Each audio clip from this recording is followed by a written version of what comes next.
Hi നമ്മുടെ ചാനലിൻ്റെ പുതിയ വീഡിയോയിലോട്ട് സ്വാഗതം. ഞാൻ കുറേ നാളായില്ലേ വീഡിയോ ഇട്ടിട്ട്. ഞാനിങ്ങനെ കംപ്ലീറ്റ് ആയിട്ട് ഉപേക്ഷിച്ച് മാറി നിൽക്കുന്നില്ല കേട്ടോ. കുറച്ച് നാളൊരു ഗ്യാപ്പ് വന്നു.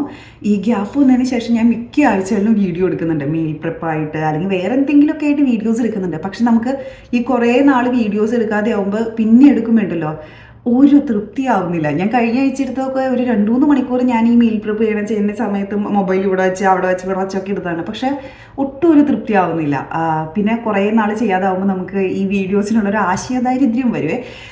പക്ഷെ ഞാൻ ഇന്ന് വിചാരിച്ചു ഇന്ന് എന്തായാലും ഞാൻ വീഡിയോ എടുക്കും. ഇനി എനിക്ക് തൃപ്തിയായാലും തൃപ്തിയായില്ലെങ്കിലും ഈ വീഡിയോ ഞാൻ എന്തായാലും പോസ്റ്റ് ചെയ്യും. കാരണം എവിടെയെങ്കിലും ഒന്ന് സ്റ്റാർട്ട് ചെയ്യണമല്ലോ.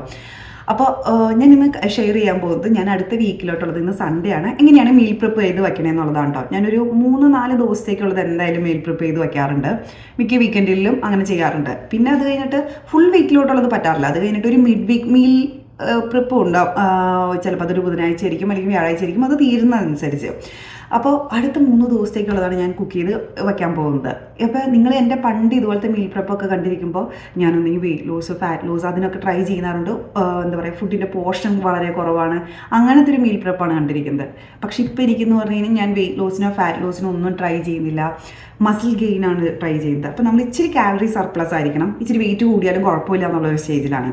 അപ്പോൾ 5 മീൽസ് ഉണ്ട് എനിക്കിപ്പോൾ ഒരു നേരം. ബ്രേക്ക്ഫാസ്റ്റ്, ലഞ്ച്, ഡിന്നർ, ഇത് 3 കൂടാതെ എക്സ്ട്രാ 2 മീൽസും കൂടെ. ബ്രേക്ക്ഫാസ്റ്റ് കൂടാതെ എനിക്ക് 3 നേരം റൈസ് ഉണ്ട്. അപ്പോൾ അറിയാലോ, അത്യാവശ്യം നല്ല രീതിയിൽ തന്നെ എനിക്ക് ഫുഡുണ്ട് ഇപ്പം.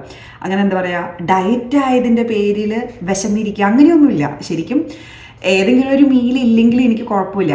കാരണം നല്ല ഫീലിംഗ് ആണ് ഇപ്പോഴത്തെ എൻ്റെ മീൽ പ്രിപ്പ് എന്ന് പറയുന്നത്. അപ്പോൾ പക്ഷേ ഞാൻ മാക്സിമം അത് കഴിക്കും. കാരണം നമ്മളുടെ ഗോൾസ് ഇപ്പോൾ മസിൽ ഗെയിൻ ആണെന്നുള്ളതാണ്. അപ്പോൾ അതിനനുസരിച്ചുള്ള ഫുഡ് വേണം. അപ്പം ഞാൻ അതിനുള്ള മീൽ പ്രിപ്പാണ് ഇന്ന് കാണിക്കാൻ പോകുന്നത്. ഒരു വെയിറ്റ് മെയിൻ്റെനൻസിലായിട്ടുള്ള ആൾക്ക് അല്ലെങ്കിൽ വെയിറ്റ് ലോസിന് ട്രൈ ചെയ്യുന്ന ആൾക്കാണെങ്കിലും ഇത് യൂസ്ഫുൾ ആയിരിക്കും കേട്ടോ. അപ്പം നിങ്ങൾ 5 മീൽസ് എന്നുള്ളത് ചിലപ്പോൾ ഒരു 3 മീൽസ് ആക്കിയിട്ട് 2 സ്നാക്ക് ആക്കാം, അങ്ങനെ എന്തെങ്കിലും ആക്കാം. അല്ലെങ്കിൽ ജസ്റ്റ് 4 മീൽസ് ആക്കാം. എൻ്റെ 5 പ്രോപ്പർ മീൽസ് തന്നെയാണ്, വേറെ ഇതുകൂടാതെ സ്നാക്കിംഗ് ഒന്നുമില്ല. അപ്പോൾ നമുക്ക് മീൽ പ്രിപ്പിലോട്ട് കിടക്കാം. ഞാൻ ഇന്ന് ഉണ്ടാക്കാമെന്ന് വിചാരിച്ചേക്കുന്നത് കുഴിമന്തി പോലത്തെ ഒരു മീലും പിന്നെ ജസ്റ്റ് ചിക്കൻ ഒന്ന് എയർ ഫ്രൈ ചെയ്യും അല്ലെങ്കിൽ കറി വയ്ക്കും, എന്താണെന്ന് തീരുമാനിച്ചിട്ടില്ല. ഞാനപ്പോൾ ഈ കുഴിമന്തി ഇതിന് മുന്നേ ഉണ്ടാക്കിയിട്ടില്ല കേട്ടോ. ഞാൻ ഇതേവരെ ഹോട്ടലിൽ നിന്ന് പോലും ഇത് കഴിച്ചിട്ടില്ല. അതുകൊണ്ട് അതിൻ്റെ ഒറിജിനൽ ടേസ്റ്റ് എന്താണെന്ന് എനിക്കറിയത്തില്ല. പിന്നെ ഒറിജിനൽ കുഴിമന്തിയിൽ ഞാനിപ്പോൾ യൂട്യൂബിൽ കുറേ വീഡിയോസൊക്കെ നോക്കിയാൽ അവർ ചിക്കൻ അത്യാവശ്യം എണ്ണ ചേർത്ത്, ഇപ്പോൾ ബിരിയാണിയുടെ അത്രയും എണ്ണ വേണ്ടെങ്കിൽ പോലും അത്യാവശ്യം എണ്ണ ചേർത്തൊന്ന് വാർത്തെടുക്കുന്നുണ്ട്. അപ്പോൾ ശരിക്കും കുഴിമന്തി എന്നൊന്നും പറയാൻ പറ്റില്ല, കുഴിമന്തി ഇൻസ്പയർഡ് മീലിനെ പറയാൻ പറ്റത്തുള്ളൂ. പിന്നെ ഇത് ഉണ്ടാക്കി കഴിഞ്ഞിട്ട് ഇതിന് കുഴിമന്തിയുടെ ടേസ്റ്റ് ആണോ എന്ന് പോലും എനിക്ക് പറയാൻ അറിയത്തില്ല. കാരണം ഞാൻ ഇതിനു മുന്നേ വെളിയിൽ നിന്ന് എവിടെ നിന്നും ഇത് കഴിച്ചിട്ടില്ലല്ലോ. അപ്പോൾ അങ്ങനെ ഒരു മീലും പിന്നെ ചിക്കൻ എന്തെങ്കിലും ഞാൻ നേരത്തെ പറയണം, ഒന്നെങ്കിൽ എയർ ഫ്രൈ ചെയ്യും അല്ലെങ്കിൽ കറി വയ്ക്കും. അങ്ങനെ പ്രത്യേകിച്ച് ഒന്നും തീരുമാനിച്ചിട്ടൊന്നുമില്ല. അങ്ങനത്തെ കുറച്ച് കാര്യങ്ങളാണ്. അപ്പോൾ നമുക്ക് മീൽ പ്രിപ്പിലോട്ട് കിടക്കാം. ആദ്യം തന്നെ ഏകദേശം 1 കിലോളം ചിക്കൻ തൈ ഫില്ലറ്റ് എടുത്തിട്ടുണ്ട് കേട്ടോ. ഞാൻ സാധാരണ ചിക്കൻ ബ്രസ്റ്റാണ് യൂസ് ചെയ്യാറ്. പക്ഷേ ഇപ്പം ഞാൻ ആ കോമ്പറ്റീഷനൊക്കെ കഴിഞ്ഞതിന് ശേഷം എൻ്റെ പുതിയ ഡയറ്റ് പ്ലാൻ അനുസരിച്ച് ഞാൻ ചിക്കൻ തൈ ഫില്ലറ്റാണ് എടുത്തിരിക്കുന്നത്. ഇത് ഏകദേശം 1 കിലോളം ഉണ്ട്. അതിലോട്ട് ഒരു ചെറിയ കൈപ്പിടി മല്ലിയിലയും ചെറിയ കൈപ്പിടി പുതിനയിലയും ചേർത്തു. ഇനി ഇതിലോട്ട് ഒരു ഹാഫ് നാരങ്ങയുടെ വെള്ളവും ചേർത്തു. ഞാൻ നേരത്തെ പറയണം, ഇതൊരു ഒതൻറ്റിക് കുഴിമന്തി റെസിപ്പി ഒന്നുമല്ല കേട്ടോ. ഒരു കുഴിമന്തി ഇൻസ്പയർഡ് മീലെന്നേ പറയാൻ പറ്റത്തുള്ളൂ. ഇനി ഇതിലോട്ട് സ്പൈസസ് ആയിട്ട് ചേർത്തിരിക്കുന്നത് 1 ടേബിൾ സ്പൂൺ അല്ലെങ്കിൽ ഒരു 1.5 ടേബിൾ സ്പൂണോളം ചെറിയ ജീരകവും, ഒരു 3/4 ടേബിൾ സ്പൂണോളം കുരുമുളകും, പിന്നെ കുറച്ച് കശ്മീരി ചില്ലിയും കൂടെ ഒന്ന് പൊടി നല്ല പൊടി പോലെ എടുത്തിരിക്കുന്നതാണ്. ഇതിലോട്ട് കുറച്ച് ഉപ്പും കൂടെ ചേർത്ത് കൊടുക്കാം. സാധാരണ ഇതിലോട്ട് റെഡ് ഫുഡ് കളറ്, പിന്നെ നമ്മുടെ മാഗിയുടെ സ്റ്റോക്കിൻ്റെ ക്യൂബ് അതൊക്കെ ചേർത്ത് കൊടുക്കാറുണ്ട്. ഞാൻ അതൊന്നും ചേർത്തിട്ടില്ല കേട്ടോ. ഞാൻ എൻ്റെ മീൽ പ്രിപ്പിനും എൻ്റെ മാക്രോസിനും സ്യൂട്ടബിൾ ആവുന്ന രീതിയിലാണ് ഇതെടുത്തിരിക്കുന്നത്. ഇനി ഇതെല്ലാം കൂടെ മിക്സ് ചെയ്തിട്ട് ഏകദേശം ഒരു 10-20 മിനിറ്റ് എങ്കിലും ഒന്ന് മാരിനേറ്റ് ചെയ്ത് വയ്ക്കുക, ആ ചിക്കനിലോട്ടൊന്ന് പിടിച്ച് കിട്ടാൻ വേണ്ടിയിട്ട്. ഇത് പണി എളുപ്പമാക്കാൻ വേണ്ടിയിട്ട് തലേ ദിവസം ചെയ്ത് വയ്ക്കുകയാണെന്നുണ്ടെങ്കിൽ ഇച്ചിരിയും കൂടെ എളുപ്പമായിരിക്കും കേട്ടോ. ഇനി വേറൊരു പാത്രത്തിൽ ഞാൻ 1/2 കിലോ ചിക്കൻ തൈ ഫില്ലറ്റ് തന്നെ എടുത്തിട്ടുണ്ട്. അതിലോട്ട് നിങ്ങൾക്ക് ഇഷ്ടമുള്ള സീസണിംഗ് ഒക്കെ ചേർത്ത് അതും ഒരു 10-15 മിനിറ്റ് മാരിനേറ്റ് ചെയ്ത് വയ്ക്കാം. ഇത് ഞാൻ ജസ്റ്റ് എയർ ഫ്രൈ ചെയ്തെടുക്കാൻ വേണ്ടിയിട്ടാണോ. അപ്പോൾ ജസ്റ്റ് മഞ്ഞപ്പൊടി, മുളക് പൊടി, ഉപ്പും ആയാലും നിങ്ങൾക്ക് എന്ത് ടൈപ്പ് സീസണിങ് ആണോ ഇഷ്ടം അതങ്ങ് ചേർത്ത് വയ്ക്കാം. ഞാനിപ്പോൾ എൻ്റെ കൈ കിട്ടുന്ന സാധനങ്ങളൊക്കെ ഇതിൽ ചേർത്തിട്ടുണ്ട്. പണി എളുപ്പമാക്കുക എന്നുള്ളതാണ് മെയിനായിട്ടുള്ള ലക്ഷ്യം. ഇനി ഇത് രണ്ടും കൂടെ മാരിനേറ്റ് ചെയ്തൊന്ന് വയ്ക്കുകയാണ്. നിങ്ങൾക്ക് മീൽ പ്രിപ്പ് എളുപ്പമാക്കണമെന്നുണ്ടെങ്കിൽ ഞാൻ നേരത്തെ പറഞ്ഞ തന്നെ ഈ നിങ്ങൾ എത്ര റെസിപ്പിയാണ് ഉണ്ടാക്കാൻ ഉദ്ദേശിക്കുന്നത് അതിൻ്റെ ഈ മാരിനേഷനൊക്കെ തലേ ദിവസം വയ്ക്കുകയാണെന്നുണ്ടെങ്കിൽ ഇച്ചിരി കൂടെ എളുപ്പമായിരിക്കും. ഇനി ഞാൻ എയർ ഫ്രയറിലോട്ട് വയ്ക്കാൻ പോകുന്ന ചിക്കനിൽ ഒരു 5 ഗ്രാം ഓയിലും കൂടെ ചേർത്തിട്ടുണ്ട് കേട്ടോ. അത് 4 സെർവിങ്ങിനുള്ള ഇതുണ്ട്, ചിക്കൻ ഉണ്ട്, പക്ഷേ ഒരു 5 ഗ്രാം ഓയിൽ ജസ്റ്റ് ഒന്ന് ടേസ്റ്റ് കിട്ടാൻ വേണ്ടിയിട്ട്. ഇനി നമ്മുടെ കുഴിമന്തി ഇൻസ്പയർഡ് മീലിലോട്ട് വേണ്ടിയിട്ട് ഞാൻ വെജിറ്റബിൾസ് എടുക്കുകയാണ്. ഇത് ഏകദേശം ഒരു 900 ഗ്രാമോളം വെജിറ്റബിൾസ് എടുത്തിട്ടുണ്ട് കേട്ടോ. അത് ക്ലീൻ ചെയ്തതിന് ശേഷമുള്ള കാര്യമാണ് പറയുന്നത്. അതായത് ഇപ്പോൾ ക്യാരറ്റിൻ്റെ ഒക്കെ തൊലി കളഞ്ഞ് ക്യാപ്സിക്കത്തിൻ്റെ ആ ഉള്ളിലത്തെ ഇതൊക്കെ കളഞ്ഞ് മൊത്തം ആ ക്ലീൻ ചെയ്തിട്ടുള്ള വെജിറ്റബിൾസ് ഏകദേശം ഒരു 900 ഗ്രാം എടുത്തിട്ടുണ്ട്. ഈ ഒരു മീലിൻ്റെ ഒപ്പം ഏറ്റവും നന്നായിട്ട് പോകുന്നത് ഈ 3 വെജിറ്റബിൾസ് ആയതുകൊണ്ടാണ് കേട്ടോ ഞാനിത് എടുത്തത്. ഇപ്പം നിങ്ങളുടെ കയ്യിൽ ക്യാപ്സിക്കം ഒന്നും ഇല്ലാന്നുണ്ടെങ്കിൽ ജസ്റ്റ് ബീൻസ് ആണെന്നുണ്ടെങ്കിലും കുഴപ്പമൊന്നുമില്ല. ഇതിൽ എനിക്ക് തോന്നിയത് ഞാൻ ഈ മൊത്തം മീൽ പ്രിപ്പ് ചെയ്തതിൽ ഇച്ചിരി ടൈം എടുത്ത പണി ഈ വെജിറ്റബിൾസ് അരിയുന്നതായിരുന്നു കേട്ടോ. ഏകദേശം ഒരു 900 ഗ്രാം 1 കിലോൻ്റെ അടുത്തുണ്ടല്ലോ, അപ്പോൾ കുറച്ച് കൂടുതൽ അരിയാനുണ്ട്. അപ്പോൾ നേരത്തെ പറയണം തന്നെ, നിങ്ങൾക്ക് ഇപ്പോൾ കണ്ടിന്യൂസ് ആയിട്ട് ഒരു 3 മണിക്കൂർ 2 മണിക്കൂറൊന്നും കിച്ചണിൽ നിൽക്കാൻ ടൈമില്ലാത്തവരാണെന്നുണ്ടെങ്കിൽ തലേ ദിവസം വെജിറ്റബിൾസ് ഒക്കെ ക്ലീൻ ചെയ്ത് അരിഞ്ഞു വയ്ക്കാം. അതുപോലെ തന്നെ ചിക്കൻ ഏത് നോൺ വെജ് ആണ് നിങ്ങൾ എടുക്കുന്നത് അത് മാരിനേറ്റ് ചെയ്ത് വയ്ക്കുകയാണെങ്കിൽ തന്നെ പാതി പണി അവിടെ തീർന്നു. ഇപ്പോൾ ദേ 2 ചിക്കൻ മാരിനേറ്റ് ചെയ്ത് വെച്ചിരിക്കുന്നത്, വെജീസ് റെഡിയാണ്. പിന്നെ നമ്മുടെ ആ മീൽ റെസിപ്പീസിലോട്ട് വേണ്ട റൈസ് അതും ഞാൻ ഒരു 20 മിനിറ്റ് കഴുകി വെള്ളത്തിലിട്ട് വെച്ചിട്ടുണ്ട്.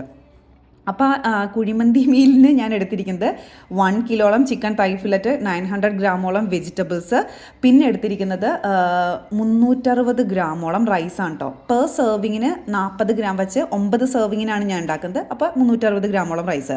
ഇനി ചുവട് കട്ടിയുള്ള ഒരു പാത്രം അടുപ്പത്ത് വെച്ചിട്ട് അതിലോട്ട് ഞാൻ ജസ്റ്റ് നമ്മൾ ആ മാരിനേറ്റ് ചെയ്ത ചിക്കനും വെച്ചു, അതിൻ്റെ മേളിലോട്ട് വെജീസും വെച്ചു. ഇനി അപ്പം തന്നെ ഞാൻ ആ എയർ ഫ്രയറിലോട്ടുള്ള ചിക്കനും കൂടെ റെഡിയാക്കി അങ്ങ് വയ്ക്കുവാണ് കേട്ടോ. ഇതെല്ലാം ശരിക്കും പറഞ്ഞാൽ പടപടയെന്ന് നടക്കുവാണ് കേട്ടോ. എനിക്ക് ഈ മീൽ പ്രിപ്പിന് അധികം സമയമെടുത്തില്ല.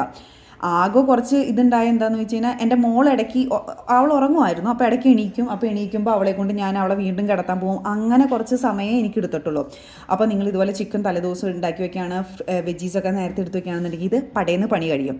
ഇനി ആ ചിക്കനും വെജിറ്റബിൾസും കൂടെ നമ്മൾ വച്ചില്ലേ, അതിലോട്ട് ഞാൻ സുമാക്ക് എന്ന് പറഞ്ഞ ഒരു സ്പൈസും കൂടെ ചേർക്കാം കേട്ടോ. അതൊരു മിഡിൽ ഈസ്റ്റേൺ സ്പൈസ് ആണെന്ന് എനിക്കറിയാൻ പാടുള്ളൂ. അതിനൊരു പുളി ടേസ്റ്റ് ഉണ്ട്. ഞാൻ ഇത് കഴിഞ്ഞ ആഴ്ച എനിക്ക് ഈ ഉണക്കനാരങ്ങ കിട്ടാത്തതുകൊണ്ട് ജസ്റ്റ് സുമാക്ക് മാത്രം ചേർത്ത് ഞാനൊരു റൈസ് ആക്കിയായിരുന്നു. അത് നല്ല ടേസ്റ്റ് ഉണ്ട്. ഇതൊരു മാൻഡേറ്ററി ഇൻഗ്രീഡിയൻ്റ് അല്ല, എൻ്റെ ഉള്ളത് കൊണ്ടും എനിക്കതിൻ്റെ ടേസ്റ്റ് ഇഷ്ടപ്പെട്ടത് കൊണ്ട് ഞാൻ അങ്ങ് എടുത്തു എന്നേ ഉള്ളൂ. ഇനി അപ്പുറത്തെ പാത്രത്തിൽ ഞാൻ ബസ്മതി റൈസ് ഏകദേശം ഒരു 20 മിനിറ്റോളം വെള്ളത്തിലിട്ടായിരുന്നു. അത് അതിലോട്ട് ഒരു 2-3 ഏലക്കായയും 2-3 ഗ്രാമ്പും പിന്നെ ഒരു ഉണക്കനാരങ്ങയും ചേർത്ത് ഒന്ന് വെള്ളത്തിൽ വെച്ചേക്കാണ്. അപ്പോഴത്തേക്കും ചിക്കൻ ഓൾമോസ്റ്റ് വെന്തായിരുന്നു. നമ്മൾ ചിക്കനിൽ ഒരു തുള്ളി പോലും വെളിച്ചെണ്ണയോ അല്ലെങ്കിൽ എണ്ണയോ ഒരു തരത്തിലുള്ള ഓയിലും ഈ കുഴിമന്തി മീലിലോട്ട് ചേർത്തിട്ടില്ല. പക്ഷേ ആ ചിക്കൻ തൈ ഫില്ലറ്റ് തന്നെ ആയതുകൊണ്ട് അതിൽ അത്യാവശ്യം നെയ്യുണ്ട്. അപ്പോൾ ആ ഒരു നെയ്യ് കിടന്ന് തന്നെ വെന്തോളും. പിന്നെ വെജിറ്റബിൾസ് ഉള്ളതുകൊണ്ട് എല്ലാത്തിൽ നിന്ന് വെള്ളം ഇറങ്ങി അതങ്ങ് വെന്ത് കിട്ടോളും. അങ്ങനെ ആ ചിക്കൻ്റെ വെജിറ്റബിൾസിൻ്റെ മിക്സ് ഞാൻ മാറ്റി വെച്ചിട്ട് ആ വലിയ അടുപ്പിലോട്ട് റൈസ് വെച്ചു. ഇതിലോട്ട് ഞാൻ ആവശ്യത്തിന് ഉപ്പും കൂടെ ചേർത്തിട്ടുണ്ട് കേട്ടോ. ഇനി എന്താ ചെയ്യാൻ പോകണമെന്ന് വെച്ച് കഴിഞ്ഞാൽ നമ്മൾ സാധാരണ ദമ്മൊക്കെ ചെയ്യുന്ന പോലെ തന്നെ ഞാനൊരു ഏറ്റവും ചെറിയ ബർണറിലോട്ട് ഈ ഒരു ദോശപാത്രം വെച്ചു. ഈ ദോശക്കല്ലിൻ്റെ മുകളിലോട്ട് നമ്മളിപ്പോൾ ഉണ്ടാക്കിയ ആ ചിക്കൻ്റെയും ആ വെജിറ്റബിൾസിൻ്റെയും മിക്സ് വെച്ചു. അതിലിപ്പോൾ അങ്ങനെ ഒത്തിരി വെള്ളം അങ്ങനെയൊന്നും ഇല്ല കേട്ടോ. ഞാനത് സ്ലോ ഫ്ലെയിമിൽ തന്നെ ഇടയ്ക്ക് മറിച്ചും തിരിച്ചൊക്കെ കുക്ക് ചെയ്ത് എന്ന് കരുതി തീരെ ഡ്രൈയും അല്ല. ഇനി എന്നിട്ട് ആ റൈസ് നമ്മൾ വേവിക്കാൻ വെച്ചല്ലോ, അത് ഏകദേശം ഒരു 90% 95% കുക്കായിട്ടുണ്ട്.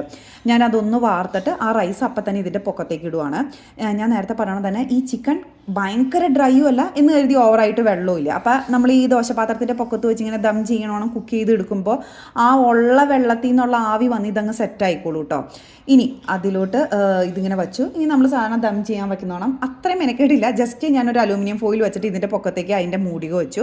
ഇനി ഞാൻ ഇതിൻ്റെ ഇടയ്ക്ക് എയർ ഫ്രയറിൽ വെച്ച ചിക്കൻ എടുത്തു വെച്ചു. അതിന് വീണ്ടും 2ാമത്തെ ബാച്ച് വെച്ചു. ഇതൊക്കെ ചെയ്യുന്നുണ്ടായിരുന്നു കേട്ടോ. അപ്പോൾ ആ എയർ ഫ്രയർ ചിക്കൻ്റെ റെസിപ്പിക്കൊപ്പം കുറച്ച് റൈസാണ് കേട്ടോ ഞാൻ ആ പാത്രത്തിൽ വെച്ചിരിക്കുന്നത്.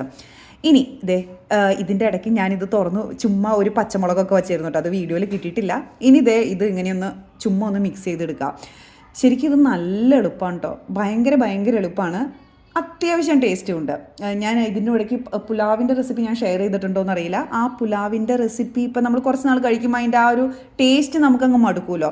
അപ്പോൾ ഇതുപോലെ മാറി ട്രൈ ചെയ്യാൻ വേണ്ടിയിട്ട് ഇത് നല്ല അടിപൊളി റെസിപ്പിയാണ്. ഇത് ഞാനിനി എല്ലാം കൂടെ മിക്സ് ചെയ്ത് വെച്ചിട്ട് ഇനി മെഷർ ചെയ്ത് തന്നെ മാറ്റുവാണ്. എനിക്കിപ്പോൾ ഏകദേശം 9 സെർവിങ്ങിനുള്ള റെസിപ്പി ഉണ്ട് കേട്ടോ.